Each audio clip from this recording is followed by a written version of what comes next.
Mike Casmack here, discussing the latest news and notes from the Braves and just kind of where I think we are right now.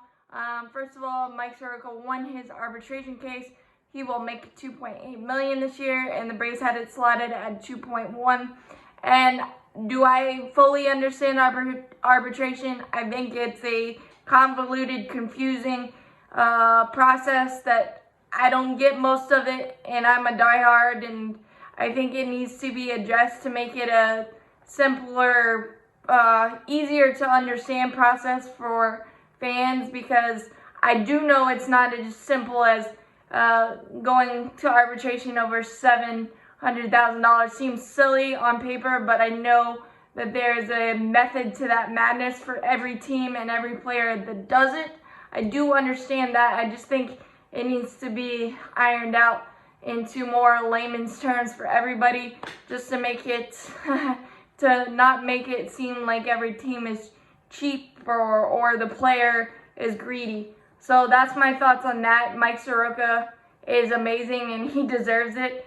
Plus he was a Super 2, putting up top third numbers in his where he is in his career, all-star status, clutch playoff performances, and things of that nature. He's been ace on ace on ace for us when he's not been bitten by the injury bug, and I'm hoping for Mike Soroka to come back in his amazing form to help round out that top third of our great rotation that Alex Anthopoulos and company has built.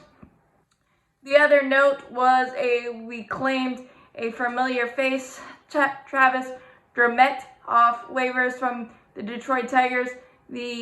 One of the pieces that went to Detroit in the Shane Green deal is back in the ATL, and I like this because Travis got a cup of coffee with the Detroit Tigers, who are in a rebuild, and the familiarity should help with Travis. He's versatile, can play outfield and second base, which he's a definite option off the bench for us this season, as that's kind of thin, and I get it.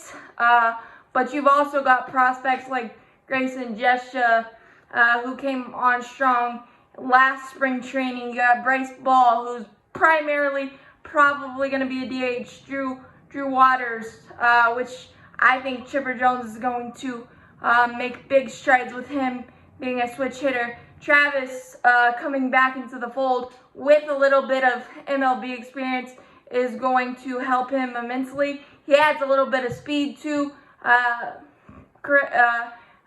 think his first major league hit was a triple, so you've got speed there. He's got to cut down on the strikeouts, but he oozes power, and I think coming back to a place he knows pretty well will serve Travis very, very well. And also, on that note, the bullpen, Mark Melancon unfortunately agreed to a one-year deal with the San Diego Padres. Not sure of the terms. And yeah, losing Mark Melancon stinks, but I love our depth right now in the bullpen. Would it be nice to add a Shane Green, veteran right-handed side to go along with Chris Martin? Yes, it would, but you've got guys like Bryce Wilson, who came on when the lights were brightest. Touki Toussaint still has a nasty curveball, fastball combination, and I think could be a dark horse in the pen. You've got William Woods, who needs to be a prospect that everybody has their eyes on this spring. You've also got Carl Edwards Jr., who's had some great pedigree with the Chicago Cubs. You still got Chris Martin. You still got Matzik. You got Minter. And Sean Newcomb as well as a dark horse piece. It would be nice for the right side, Victor Ragno as well, to get a veteran guy. Yes, losing Mark Melancon and his chemistry to the clubhouse really does stink, but I think we can weather that. I would really love something veteran-y off the bench, because I think we're very thin there, but I also understand that there is some prospects that we need to look at as well. And as we heard from Alex Anthopoulos when he was talking the Marcell Ozuna extension, he doesn't let things leak. He keeps it close to the vest, and I really like that, so that the player and the Braves can make sure that it's a perfect fit for culture, for the organization, because that matters. And the chemistry, it matters. You got to make sure a person wants to be in Atlanta. And also with that Adam Duvall, I wanted Adam Duvall back so bad, but Adam Duvall getting a guaranteed contract and probably more stable starting time with Miami, which I fully expect him to maybe walk us off once this season, because that's just what happens when good players for the Braves go somewhere else. I was hoping he was not going to be in the division, but I'm going to cheer for Adam Duvall, not necessarily the Marlins, but Adam Duvall.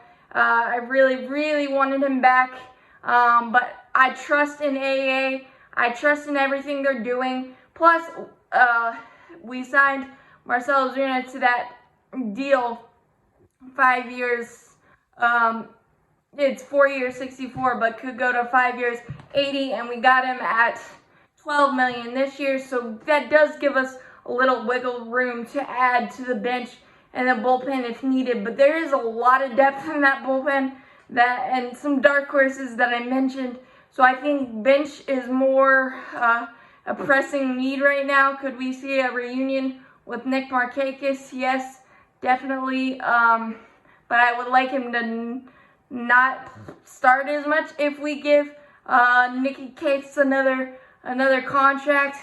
And I know the options are thin, but Alex Anthopoulos leaves no stone unturned, and he cares about the culture and cares about the continuity in the clubhouse and makes sure that the culture is going to stay positive no matter who enters or exits our clubhouse. Great things have been said, and I want to keep that as a true statement with the Braves, and I appreciate